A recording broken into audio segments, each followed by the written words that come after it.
കർണാടകത്തിന്റെ ഫലമാണ്. കർണാടകം ഏവരും കാത്തിരിക്കുന്ന ഒരു ഫലമാണ്. കാരണം കഴിഞ്ഞ ബി.ജെ.പി പൂർണ്ണമായും ഒരു സംസ്ഥാനമാണെന്ന് തന്നെ പറയാം. കാരണം 3 സീറ്റുകൾ മാത്രമായിരുന്നു അന്ന് ബി.ജെ.പിക്ക് നഷ്ടമായത് അല്ലേ. പക്ഷേ ഇത്തവണ നിയമസഭാ തെരഞ്ഞെടുപ്പിൽ ഏറ്റ ഒരു തോൽവിയുടെ പശ്ചാത്തലം കൂടി അവിടെയുണ്ട് ബി.ജെ.പിക്ക്. കർണാടകത്തിൽ നിയമസഭാ തെരഞ്ഞെടുപ്പിലൂടെ തിരിച്ചു വന്ന കോൺഗ്രസിന് ഇത്തവണ എന്തെങ്കിലും ചെയ്യുവാൻ സാധിക്കുമോ? പ്രത്യേകത ബി.ജെ.പിയും ജെ.ഡി.എസും യോജിച്ചാണ് തെരഞ്ഞെടുപ്പിനെ നേരിടുന്നത് എന്ന വളരെ പ്രധാനപ്പെട്ട എന്താണോ കണ്ടത് അതിന് നേരെ എതിർ ചേരിയാണ് ഇത്തവണ കർണാടകത്തിൽ. കഴിഞ്ഞ 2 സീറ്റുകൾ ജെ.ഡി.എസിന് ഉണ്ടായിരുന്നു. 2 സീറ്റുകൾ ജെ.ഡി.എസിനും ഒരു സീറ്റ് കഴിഞ്ഞ തവണ ഉണ്ടായിരുന്ന 25 സീറ്റുകളാണ് കർണാടകത്തിൽ ഉള്ളത്. 2 സീറ്റുകൾ അല്ലെ, ഒരു സീറ്റ് കോൺഗ്രസിനും ഒരു സീറ്റ് ജെ.ഡി.എസിനും കിട്ടിയതാണ് കഴിഞ്ഞ തവണ. ഒരു സീറ്റിൽ സുമലത ജയിച്ച ഒരു സീറ്റുണ്ട്. പക്ഷേ അങ്ങനെ വരുമ്പോൾ തന്നെ 26 സീറ്റുകളാണ് എൻ.ഡി.എയുടെ പക്ഷത്തുള്ളത്. കർണാടക സർവേ ഫലം വരുന്ന 25 സീറ്റുകൾ ബി.ജെ.പിക്ക് എന്നുള്ളതാണ്. കർണാടകയിൽ ഇത്തവണ 25 സീറ്റുകൾ ബി.ജെ.പിക്ക്, 3 സീറ്റുകൾ മാത്രം കർണാടകയിൽ മാറ്റമുണ്ടാകുന്നില്ല. കർണാടകത്തിൽ നിയമസഭാ തെരഞ്ഞെടുപ്പിൽ കിട്ടിയ തിളക്കമാർന്ന വിജയം അത് ലോക്സഭാ തെരഞ്ഞെടുപ്പിൽ ആവർത്തിക്കുവാൻ ഇന്ത്യ മുന്നണി എന്ന് പറയാൻ പറ്റില്ല. അവിടെ കോൺഗ്രസ് ആണ് അവിടെ പ്രധാനമായിട്ടും ഇന്ത്യ സഖ്യത്തിൽ ഉള്ളത്. അപ്പോൾ കോൺഗ്രസിന് അത് ആവർത്തിക്കുവാൻ കഴിയില്ല എന്നുള്ളതാണ്. അങ്ങനെ ഒരു സാധ്യത ഇപ്പോഴില്ല എന്നുള്ളതാണ് ഈ ഒപ്പീനിയൻ പോൾ സൂചിപ്പിക്കുന്നത്. അതേസമയം ബി.ജെ.പിക്ക് കഴിഞ്ഞ ലോക്സഭാ തെരഞ്ഞെടുപ്പിൽ നേടിയ തിളക്കമാർന്ന വിജയം അത് ആവർത്തിക്കുവാൻ ഇത്തവണ ജെ.ഡി.എസുമായുള്ള സഖ്യത്തിലൂടെ കഴിയും. സഖ്യമുണ്ടായിട്ടും 25 സീറ്റിൽ മാത്രം നിൽക്കുന്നു എന്നുള്ളതുകൊണ്ട് ഒരു സീറ്റിൽ കഴിഞ്ഞ തവണ ജെ.ഡി.എസ് ജയിച്ചത് കൂടിയുണ്ട്. 26 സീറ്റുകൾ അങ്ങനെ നോക്കുകയാണെങ്കിൽ ആ ബി.ജെ.പി സഖ്യം എൻ.ഡി.എ സഖ്യത്തിൽ ലഭ്യമാകേണ്ടതാണ്.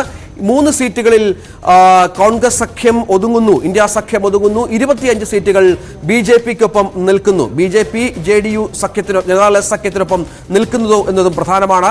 25 സീറ്റുകളാണ് കർണാടക ഇത്തവണ ബി.ജെ.പിക്ക് നൽകുന്നത്.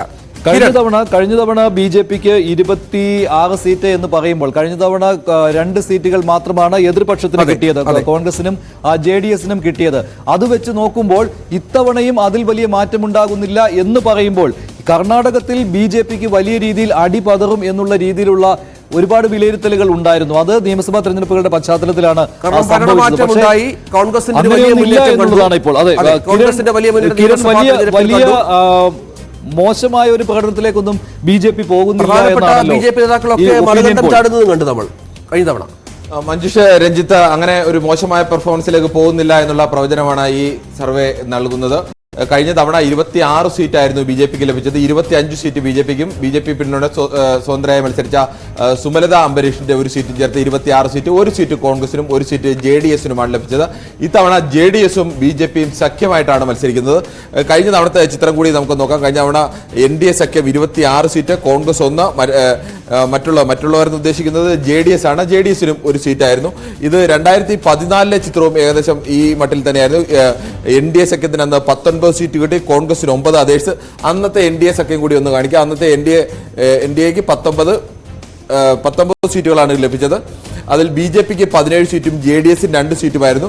2014 മത്സരിക്കുമ്പോൾ ബി.ജെ.പി ജെ.ഡി.എസ് സഖ്യമായിരുന്നു. 2019 ബി.ജെ.പി ജെ.ഡി.എസ് സഖ്യമില്ലായിരുന്നു. 2024 എത്തുമ്പോൾ വീണ്ടും ബി.ജെ.പി ജെ.ഡി.എസ് സഖ്യത്തിൽ തന്നെയാണ് മത്സരിക്കുന്നത്. ആ ജെ.ഡി.എസിന്റെ സീറ്റുകളാണ് ഈ 2 സീറ്റുകൾ കാണിക്കുന്നത്. 2009 ചിത്രം കൂടി പരിശോധിച്ചു കഴിഞ്ഞാൽ 2009 എൻ.ഡി.എക്ക് 22 സീറ്റ്, കോൺഗ്രസിന് 6 സീറ്റ് എന്നുള്ളതായിരുന്നു. 2020 കോൺഗ്രസിന്റെ ബി.ജെ.പിക്ക് 19 സീറ്റും ജെ.ഡി.എസിന്. 2009 2014 എൻ.ഡി.എ സഖ്യം എന്ന് പറയുമ്പോൾ ബി.ജെ.പി പ്ലസ് ജെ.ഡി.എസ് ആയിരുന്നു. കഴിഞ്ഞ തവണ തെരഞ്ഞെടുപ്പിൽ അങ്ങനെ ആയിരുന്നില്ല. ഇപ്പോൾ വീണ്ടും പഴയ സഖ്യത്തിലേക്ക് തന്നെ മടങ്ങി വരികയാണ്. പഴയ സഖ്യത്തിലേക്ക് മടങ്ങി വരുമ്പോഴും വോട്ട് ഷെയർ നോക്കുമ്പോൾ ഇപ്പോൾ 2019 വോട്ട് ഷെയർ നോക്കുമ്പോൾ എൻ.ഡി.എക്ക് വോട്ട് ഷെയർ എന്ന് പറയുന്നത് 61%. അതെ, 58% സഖ്യം വന്നിട്ടും 58% എൻ.ഡി.എക്ക് കുറയുന്നു. 35% ഇന്ത്യ സഖ്യത്തിന് ഉണ്ടാകുന്നു എന്നതും ശ്രദ്ധേയമാണ്. രഞ്ജിത്ത്, ജെ.ഡി.എസിന് കഴിഞ്ഞ മുൻകാല തെരഞ്ഞെടുപ്പുകൾ, ലോക്സഭാ തെരഞ്ഞെടുപ്പിലോ അല്ലെങ്കിൽ നിയമസഭാ തെരഞ്ഞെടുപ്പുകളിലോ ഉണ്ടായിരുന്ന ശക്തി ഈ നിയമസഭാ തെരഞ്ഞെടുപ്പിൽ ലഭിച്ചില്ല. ജെ.ഡി.എസ് വല്ലാത്ത രീതിയിലേക്ക് ജെ.ഡി.എസിന്റെ എല്ലാ മേഖലകളിലും പരമ്പരാഗതമായി തന്നെ ഒക്കലിക വോട്ട് ലഭിക്കുന്ന മേഖലകളടക്കം ജെ.ഡി.എസിന് പിന്നോക്കം പോകേണ്ടി വന്നു. അതുകൊണ്ട് തന്നെയാണ് ജെ.ഡി.എസ് ബി.ജെ.പി സഖ്യത്തിലേക്ക്, ഇതുവരെയും വിലപേശി നിന്നിരുന്നവരാണ് ജെ.ഡി.എസ്, ഇടയ്ക്ക് കോൺഗ്രസുമായി ചേർന്ന് സർക്കാർ രൂപീകരണം അടക്കം ാണ് അവിടെ കോൺഗ്രസിന്റെ പിന്തുണയോടുകൂടി കുമാരസ്വാമി അവിടെ മുഖ്യമന്ത്രിയായ ഒരു സർക്കാർ അടക്കം വന്നതാണ്. പക്ഷേ JDSന്റെ പിന്തുണ വലിയ തോതിൽ കുറഞ്ഞിരിക്കുന്നു. അതുകൊണ്ട് തന്നെയാണ് അവർ ഇത്തവണ BJP സഖ്യത്തിലേക്ക് വന്നത്. പക്ഷേ BJP സഖ്യത്തിലേക്ക് JDS വരുമ്പോഴും അതനുസരിച്ചുള്ള ഏതെങ്കിലും ഒരു മാറ്റം ഉണ്ടാകുന്നില്ല. പക്ഷേ കോൺഗ്രസിന്റെ നിയമസഭാ തെരഞ്ഞെടുപ്പിൽ കോൺഗ്രസിനുണ്ടായ ഒരു വലിയ മുന്നേറ്റം ഈ ഫലപ്രവചനം എന്തായാലും കോൺഗ്രസിന് നൽകുന്നില്ല എന്നത് കൂടിയുണ്ട്. കഴിഞ്ഞ തവണത്തെ ആ മട്ടിൽ തന്നെയാണ് ഇപ്പോഴും BJP ഭരണകാലത്തുമൊക്കെ ഉണ്ടായിരുന്ന ആ മട്ടിൽ തന്നെയാണ് ഇപ്പോഴത്തെ പുതിയ കാലത്തെ ഫലവും കരുതുന്നത്. കഴിഞ്ഞ തവണയും 26 സീറ്റ് 25+1 26 സീറ്റ് ലഭിച്ചിരുന്നു. ഒരു സീറ്റ് കോൺഗ്രസിനും ഒരു സീറ്റ് JDSനും ലഭിച്ചിരുന്നു. ആ ഒരു സീറ്റ് ലഭിച്ച JDSന് 7% വോട്ടുണ്ടായിരുന്നു. സാധാരണഗതിയിലായ 7% വോട്ട് സ്വാഭാവികം 7% കൂടി NDAക്ക് വരണം. BJPക്കൊപ്പം NDA സഖ്യത്തിന് വരേണ്ട വോട്ടുകളാണ്. അവിടെയാണ് ഈ 58 എന്ന ഒരു ഫിഗറിലേക്ക് ഒതുങ്ങുന്ന സാഹചര്യം ഉണ്ടാകുന്നത്. കിരൺ, ചിലപ്പോൾ നമുക്ക് ഇങ്ങനെ കൂടി വായിക്കാൻ കഴിഞ്ഞേക്കും. ഈ വോട്ടിംഗ് ശതമാനം കുറയുമ്പോഴും വിജയിക്കാനുള്ള ഒരു സാധ്യത JDSന്റെ വോട്ട് കൂടി BJPക്ക് വരുന്നു. അതുകൊണ്ട് വിജയ സാധ്യത എന്ന് വേണമെങ്കിൽ ഈ തരത്തിലാണ് ഫലം വരുന്നതെങ്കിൽ അങ്ങനെ കൂടി ചിലപ്പോൾ വായിക്കേണ്ടി വരും. എന്തായാലും JDS വരുന്നതുകൊണ്ട് അതുകൊണ്ട് നഷ്ടമുണ്ടാവുന്നില്ല എന്നത് മാത്രമേ ഉള്ളൂ. അല്ല ഒരു അധിക നേട്ടം ഉണ്ടാക്കാൻ കഴിഞ്ഞ 28 സീറ്റുകളിൽ 26 സീറ്റും അതൊരു പരമാവധി സീറ്റുകളാണ്. അതെല്ലാം കാര്യമുണ്ട്. ഇപ്പോൾ നിയമസഭാ തെരഞ്ഞെടുപ്പ് കഴിഞ്ഞിട്ട് അധികം മാസങ്ങളായിട്ടില്ല. അപ്പോൾ അവിടെ ഒരു തിളക്കമാർന്ന വിജയം അന്ന് കോൺഗ്രസ് നേടി. അത് ലോക്സഭാ തെരഞ്ഞെടുപ്പിൽ ആവർത്തിക്കുവാൻ കോൺഗ്രസിന് ഒരു സാധ്യതയും കാണുന്നില്ല എന്നാണ് ഈ ഒപ്പീനിയൻ പോൾ സൂചിപ്പിക്കുന്നത്. അപ്പോൾ ലോക്സഭാ തെരഞ്ഞെടുപ്പിൽ വേറൊരു ചിത്രം തന്നെയാണ് അവിടെ എന്ന് പറയേണ്ടി വരും. പക്ഷെ മറ്റൊരു കാര്യം എന്ന് പറയുന്നത് ഇപ്പോൾ ഈ മോദി മാജിക്ക് കാണിച്ച് വോട്ട് നേടുന്ന ലോക്സഭാ തെരഞ്ഞെടുപ്പിൽ വോട്ട് നേടുന്ന ഒരു സംസ്ഥാനമല്ലല്ലോ കർണാടകം BJPക്ക്, അല്ലേ? അവിടെ പ്രാദേശിക നേതാക്കൾ ഉണ്ട്, അവരുടെ ഒരു തിളക്കമുണ്ട്. ഇതെല്ലാമാണ് കാണുന്നത്. ഇത്തവണയും ആ ഒരു തിളക്കത്തിൽ വരുന്നതാണോ ഇത്? അതാണോ ഇപ്പോഴത്തെ ഒരു സാധ്യത? ഇപ്പോഴത്തെ ഈ കർണാടകത്തിലെ രാഷ്ട്രീയ രംഗം വെച്ച് നോക്കുമ്പോൾ മനസ്സിലാക്കാൻ കഴിയുന്നു. മഞ്ജുഷ, പൂർണ്ണമായും നമുക്ക് ആ തരത്തിൽ പറയാൻ കഴിയില്ല. കർണാടകയിലെ സംബന്ധിച്ചിടത്തോളം BJPക്ക് ആ തരത്തിലേക്ക് നേരത്തെ യെദ്യൂരപ്പയുടെ നേതൃത്വത്തിലുള്ള ഒരു വലിയ നേതൃത്വവും ആ തരത്തിലേക്ക് ഒരാൾ തന്നെ നേതാവ് എന്നുള്ളതുണ്ടായിരുന്നു. പക്ഷേ BJPയുടെ ഭരണത്തിൽ പലതവണ നേതൃമാറ്റങ്ങളും ഒക്കെ ഉണ്ടായി. അങ്ങനെ അവിടെ കർണാടകയിൽ എന്തായാലും നേതൃതർക്കങ്ങളൊക്കെ ഉണ്ട്. കഴിഞ്ഞ നിയമസഭാ തെരഞ്ഞെടുപ്പിലടക്കം നിൽക്കുമ്പോൾ നരേന്ദ്രമോദി തന്നെ നേരിട്ട് വന്നാണ് അവിടെ ഏറ്റവും കൂടുതൽ പ്രചരണ റാലികൾ നയിക്കുകയും പ്രചരണത്തിന് പൊതുസമ്മേളനങ്ങൾ നടത്തുകയും എല്ലാം ചെയ്തു. മോദിയും അമിത്ഷായും ഒരു സംസ്ഥാനം എന്ന നിലയ്ക്ക് വളരെയേറെ സന്ദർശനം നടത്തിയ പക്ഷേ അവിടെ വിജയിച്ചില്ല. അവിടെ വളരെ കൃത്യമായി കോൺഗ്രസിന്റെ സംവിധാനം പ്രതിപക്ഷ നേതാവ് പോലും ഇല്ലായിരുന്നു സംസ്ഥാനത്ത്. കോൺഗ്രസിന്റെ ഒരു DK ശിവകുമാർ സംഘടന ചലിപ്പിക്കാൻ DK ശിവകുമാർ എന്നൊരു നേതാവും ഒപ്പം തന്നെ എല്ലാ വിഭാഗത്തിന്റെയും വോട്ട് ശേഖരിക്കാൻ കഴിയുന്ന സിദ്ധരാമയ്യ എന്ന ജനപ്രിയനായിരുന്ന മുൻ മുഖ്യമന്ത്രി കൂടി ചേർന്നതോടുകൂടിയാണ് കോൺഗ്രസിന് വലിയ വിജയം നേടിയത്. പക്ഷേ ഇപ്പോഴും നമുക്കൊരു അത്ഭുതം തോന്നുന്നൊരു വിഷയം, ആ സർക്കാർ അധികാരത്തിലേറി അവർ മുന്നോട്ട് വെച്ച എല്ലാ ഗ്യാരണ്ടികളും 5 വാഗ്ദാനങ്ങളും വളരെ കൃത്യമായി തന്നെ പാലിക്കപ്പെട്ടു. ഇപ്പോൾ കേരളമടക്കം പലപ്പോഴും വിമർശനം കേൾക്കേണ്ടി വരുന്നത്, കോൺഗ്രസിന്റെ ഭാഗത്ത് വിമർശനം വരുന്നത്, ഞങ്ങൾ ഭരിക്കുന്ന കർണാടകയിൽ ഞങ്ങൾ നൽകിയ വാഗ്ദാനങ്ങളെല്ലാം പാലിച്ചു കഴിഞ്ഞു. നിമിഷങ്ങൾക്കുള്ളിൽ തന്നെ സർക്കാർ അധികാരത്തിലേറി ആദ്യ മന്ത്രിസഭയിൽ തന്നെ 3 തീരുമാനങ്ങൾ നടപ്പാക്കുന്നു. തൊട്ടു പിന്നാലെ അടുത്ത 2 തീരുമാനങ്ങൾ കൂടി നടപ്പാക്കുന്നു. അങ്ങനെയൊക്കെ ജനപ്രിയ തീരുമാനങ്ങൾ നടപ്പാക്കിയിട്ട് പോലും അതിന്റെ ഒരു ഫലം, ഈ പ്രവചനമാണ് അന്തിമ ഫലമായി വരുന്നത്. അത് വോട്ടിൽ കാണുന്നില്ല എന്ന് കൂടി പറയേണ്ടി വരും. ഇപ്പോൾ പ്രധാനമന്ത്രി നരേന്ദ്രമോദിക്കും അമിത്ഷായ്ക്കും ഒക്കെയുള്ള ഭയം ഈ കർണാടകം പോലും ഇല്ലേ, തെക്കേ ഇന്ത്യയിലേക്ക് വരുമ്പോൾ പോലും ഞങ്ങളുടെ കയ്യിലിരിക്കുന്ന സംസ്ഥാനം നഷ്ടപ്പെട്ടു പോകുമോ എന്നുള്ള ഭയമുണ്ട്. അവിടെ കോൺഗ്രസിന് മുന്നേറാൻ കഴിയുമെന്ന രീതിയിൽ രാഷ്ട്രീയ ആരോപണങ്ങൾ വന്നിരുന്നു, അല്ലേ? ഇപ്പോൾ സാച്ചുറേഷൻ പോയിന്റ് വടക്കേ ഇന്ത്യയിലായി കഴിഞ്ഞു.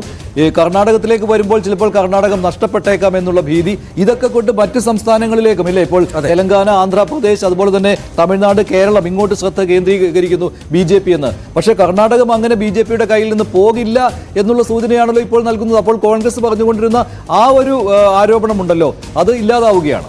യഥാർത്ഥത്തിൽ ദക്ഷിണേന്ത്യയിൽ നിന്ന് വലിയ തോതിലുള്ള വിജയം ഇന്ത്യ മുന്നണി കക്ഷികൾക്ക് കേരളത്തിൽ തമിഴ്നാട്ടിൽ നിന്നായാലും കർണാടകയിൽ നിന്നായാലും അതോടൊപ്പം തന്നെ തെലങ്കാനയിൽ നിന്നായാലും എല്ലാം വലിയ വിജയം ഉണ്ടായെങ്കിൽ മാത്രമേ ഇന്ത്യ മുന്നണിക്ക് പിടിച്ചു നിൽക്കാൻ കഴിയും. 130 സീറ്റുകളാണ് ദക്ഷിണേന്ത്യയിൽ ആകെയുള്ളത്. ഈ 130 സീറ്റുകളിൽ കഴിഞ്ഞ തവണ 30 സീറ്റുകളിൽ മാത്രമാണ് BJPക്ക് ജയിക്കാൻ കഴിഞ്ഞത്. ബാക്കി 100 സീറ്റുകളിലും ഇന്ത്യ മുന്നണിയുടെ ഭാഗമായ പാർട്ടികളാണ് ജയിച്ചത്. ഇവിടെ വലിയ മെജോറിറ്റി ആയിരുന്നു. ഈ 30 സീറ്റ് എന്ന് പറയുമ്പോൾ അതിൽ 26 സീറ്റ് ലഭിച്ചത് ഒറ്റ സംസ്ഥാനത്ത് നിന്ന് മാത്രമാണ്. അത് കർണാടകയിൽ നിന്നായിരുന്നു. കേരളത്തിൽ നിന്നോ തമിഴ്നാട്ടിൽ നിന്നോ ഒരു സീറ്റ് പോലും ലഭിച്ചിരുന്നില്ല. അങ്ങനെ ഒരു അവസ്ഥയിലടക്കം കർണാടകയാണ് ദക്ഷിണേന്ത്യയിൽ BJPക്ക് ഏക തുരുത്തായി ഇത്തവണയും നിലനിൽക്കുന്നു. മറ്റൊരു കൗതുകകരമായ കാര്യം മഞ്ജുഷ, ഈ കഴിഞ്ഞ തവണ ജയിച്ച ഏതാണ്ട് 21ഓളം സ്ഥാനാർത്ഥികളും 1 ലക്ഷം വോട്ടിന് മുകളിലാണ് കർണാടകയിൽ ജയിക്കുന്നത്. അതിൽ 10 പേർ 2 ലക്ഷത്തിന് മുകളിൽ ഭൂരിപക്ഷമുള്ളവരാണ് എന്ന് ശ്രദ്ധേയമായ കണക്കുണ്ട്. ഉത്തര കന്നഡയിൽ നിന്ന് അനന്തകുമാർ ഹെഗ്ഡെ കിരൺ ജയിച്ചത് 4,79,000 വോട്ടുകൾക്കാണ്. അത്രയധികം വോട്ടുകളുടെ വിജയം നേടിയ സ്ഥാനാർത്ഥികളാണ് കർണാടകയിലെ 25 പേരും എന്നതുകൂടി ഓർക്കണം. ചുരുങ്ങിയ ആളുകൾ മാത്രമാണ് 50-ൽ താഴെ സീറ്റുകൾ വോട്ടിന് ജയിച്ചത് എന്നതും ശ്രദ്ധേയമാണ്. കഴിഞ്ഞ തവണ ഈ മോദി തരംഗം എന്നൊക്കെ പറയുന്നതിനൊപ്പം കർണാടകയിലെ രാഷ്ട്രീയ വിഷയങ്ങൾ കൂടി ഉണ്ടായിരുന്നു. കർണാടകയിൽ പല മുന്നണിയായി നിന്ന് മത്സരിക്കുകയും അതിനുശേഷം JDS-ഉം കോൺഗ്രസും ചേർന്ന് ആദ്യം അവിടെ ഒരു സർക്കാർ രൂപീകരിക്കുന്നു. കുമാരസ്വാമിയെ മുഖ്യമന്ത്രി ആയിക്കൊണ്ട് ഒരു സർക്കാർ രൂപീകരിക്കുന്നു. പരസ്പരം എതിര് മത്സരിച്ച ഒരു സംസ്ഥാനത്ത് പരസ്പരം മത്സരിച്ച പാർട്ടികൾ യോജിച്ച് സർക്കാർ രൂപീകരിക്കുന്നു. സ്വാഭാവികമായും ആദ്യം ബി ജെ പി സർക്കാരാണ് അധികാരത്തിൽ വന്നത്. അതിന് വിശ്വാസ വോട്ട് നേടാൻ കഴിയുന്നില്ല. ഒട്ടേറെ നാടകീയ സംഭവങ്ങളെല്ലാം ഉണ്ടായി. ഒരു രാഷ്ട്രീയ വിലപേശലിനോ അല്ലെങ്കിൽ ആ മട്ടിലൊക്കെയുള്ള ഒരു നെഗറ്റീവ് ഇമേജ് കൂടി കോൺഗ്രസിനായാലും JDS-നായാലും കഴിഞ്ഞ തവണ ഉണ്ടായിരുന്നു. അതിനോടൊപ്പമാണ് BJP-യുടെ ഒരു കരുത്ത് കൂടി ചേർന്ന് BJP-ക്ക് കഴിഞ്ഞ തവണ ഒരു വലിയ വിജയത്തിലേക്ക് നേടാൻ കഴിഞ്ഞത്. 26 സീറ്റ് എന്നുള്ള ഒരു വലിയ വിജയത്തിലേക്ക് നേടാൻ കഴിഞ്ഞത്. പക്ഷേ ഇതുവരെയുള്ള നിലവിലുള്ള ഈ കണക്ക് അനുസരിക്കുന്നതിന് തൊട്ടു മുമ്പ് വരെ നമ്മൾ കണക്ക് കൂട്ടി നോക്കിക്കഴിഞ്ഞാൽ സാഹചര്യങ്ങൾ പരിശോധിച്ച് നോക്കിയാൽ കർണാടകയെ സംബന്ധിച്ച് കോൺഗ്രസ് ഇപ്പോൾ ശക്തമായ ഒരു നിലയിലാണ് നിൽക്കുന്നത്. കോൺഗ്രസ് ഭരണം വന്ന ശേഷവും അങ്ങനെ ഏതെങ്കിലും തരത്തിൽ കാര്യമായ തർക്കങ്ങളില്ല. ക്ലിയർ മെജോറിറ്റിയോടുകൂടി തന്നെ കർണാടകയിൽ കോൺഗ്രസിന് അധികാരം ലഭിക്കുന്നു. കർണാടക സർക്കാരിനെ സംബന്ധിച്ചും അവർ വാഗ്ദാനങ്ങൾ പാലിച്ചു തന്നെ മുന്നോട്ട് പോകുന്നു. അതിനുശേഷം ഏത് തരത്തിലാവും ലോക്സഭയിലേക്ക് ഇനി പിക്ചർ മാറുമോ, അല്ലെങ്കിൽ കർണാടക സംസ്ഥാന രാഷ്ട്രീയം പൂർണ്ണമായും ദേശീയ രാഷ്ട്രീയത്തിൽ പ്രതിഫലിക്കാത്ത ഒരു അവസ്ഥ വരുമോ? ഇങ്ങനെയാണ് ഫലം അവസാനമായി വരുന്നതെങ്കിൽ സ്വാഭാവികമായും സംസ്ഥാന രാഷ്ട്രീയത്തിന്റെ സ്ഥിതിഗതികൾ, സംസ്ഥാന സർക്കാരിന്റെ ഭരണവിലയിരുത്തലുണ്ടായിരുന്ന ഒരു സംസ്ഥാനം കൂടി BJP-ക്ക് നഷ്ടപ്പെടില്ല. 270 ലോക്സഭാ സീറ്റുകളുടെ ഫലം നമ്മുടെ സർവേയിലൂടെ പുറത്തു വന്നു കഴിഞ്ഞു. അതിൽ 199 BJP NDA സഖ്യത്തിനൊപ്പമാണ്. 64 സീറ്റുകളിൽ മാത്രമാണ് ഇന്ത്യ സഖ്യം മുന്നിലുള്ളത്. അതാണ് കർണാടകയുടെ ഇന്ന് ആദ്യമായി പുറത്തുവിടുന്ന സംസ്ഥാനം കർണാടകയാണ്. കർണാടകയുടെ ഫലം 25 സീറ്റുകൾ 25 സീറ്റുകളും NDA സഖ്യത്തിനൊപ്പം നിൽക്കുന്നു എന്നുള്ളതാണ്. കേവലം 3 സീറ്റുകളിൽ മാത്രമാണ് ഇന്ത്യ സഖ്യത്തിന് വിജയിക്കാനാവുന്നത്. നേരത്തെ കിരൺ പറഞ്ഞതുപോലെ അവിടുത്തെ മികച്ച ഭരണമൊന്നും ഇത്തവണത്തെ ലോക്സഭാ തെരഞ്ഞെടുപ്പിൽ ഇന്ത്യ സഖ്യത്തിന് രക്ഷയാകില്ല എന്നാണ് ഈ ഫലസൂചന. മറ്റൊരു ചിത്രമായിരിക്കും കർണാടകത്തിൽ